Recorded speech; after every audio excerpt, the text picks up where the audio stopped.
We got Buck Sexton, a former CIA analyst, also with the Intel Division of the New York City Police Department.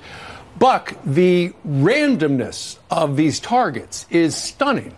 Makes it a lot harder to get some kind of profile of the suspect here because you can't put together right now who has been attacked with these bombs. The moment you're talking about a tripwire device triggered by any individual walking by, then you know that it is intended to be random. And yes, we have an address, it seems, from this FedEx package, but I'm sure it's some kind of a faulty address. It was an address that was put in there to throw people off. They're going to be pulling apart all of the residue, everything left over from these bombs, looking for DNA, looking for different components that could be traceable. That's a painstaking process, but at this stage, there's very little else for law enforcement to go on here to get a sense of who this suspect might be, what the profile of the suspect should be. Well, a couple of things it could be. If you want to just remove the fingerprints and go through the forensics, they have one way. Is there another track that looks at what Austin means, what South by Southwest means, capital of Texas? Could they be trying to send a message in the city they picked? I'm sure some of the psychological profilers in the FBI and other federal agencies are going to be looking at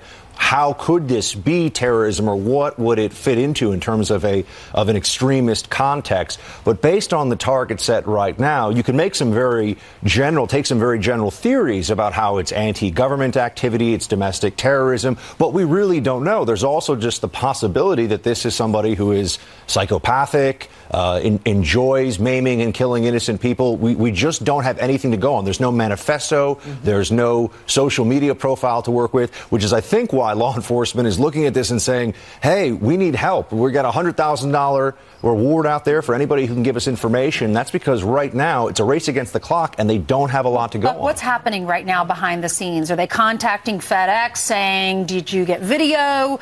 Who does this label? Who does it track to? What's going on behind the FedEx, scenes? hopefully, Ainsley, will be the break here because it's likely that this individual had to go to one of their facilities somewhere. There will be surveillance footage, most likely, of whoever dropped off the package there. Although we'll have to see. Was it a situation where they're able to get it into a Dropbox? I mean, FedEx will have to work backwards. Maybe there were cameras around the Dropbox. Maybe there were cameras on the Dropbox. I mean, they're going to be looking at anything that was done here at any stage of this process and just trying to get some basic profile of the suspect. But this one seems to be, I would wager, the most likely for there to be a break in the case. It's almost like he's cocky. It's almost like he's cocky, saying, I dare you to find me.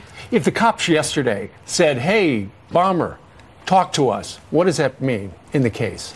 I think that law enforcement believes that this is an individual who wants to be heard and is engaging in this horrific activity at some level because there's a message. And so by law enforcement giving that moment of attention and saying, come forward, tell us what it is that you want here, maybe then you'd get at least the beginnings of some kind of a dialogue. I'm sure it would be through an anonymous social media account of some kind or something, an email account somewhere. But they just want to have something more to work with here because every day that passes, as we know, could be another day when one of these random bombs goes off. No kidding. Very scary. Buck, thank you very much for good to see you all. Thank you for having me.